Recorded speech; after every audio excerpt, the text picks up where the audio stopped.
applied to Harvard. My dad wanted me to. And I shortly heard from Harvard, and they said, go to Chicago and meet this fellow who interviews applicants from the Midwest.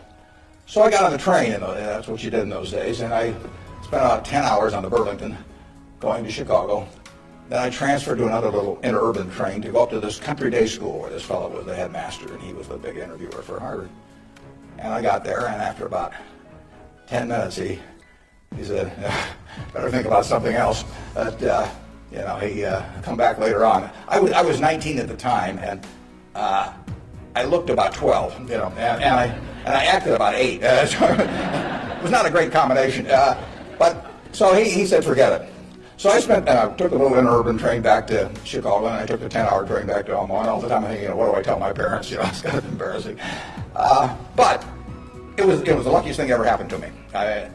Because if I'd gone to Harvard, I would have gone to a 2-year business school. I instead applied to Columbia, where I could graduate in 1 year and get a master's degree. Luckily, that by the accident of it and being in the Nebraska National Guard, which did not get called over the Korean War, I missed going in the Korean War.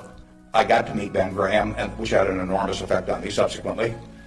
And I probably got my wife that way because she was going to Northwestern, and I was able to put on sort of a full court press because I got out in 1 year, and otherwise she'd have met some other guy. I mean, I got her before the competition showed up, and so it worked out wonderfully. It couldn't have worked out better, and that's been my life basically. I mean, things, you will get some disappointments, but the future.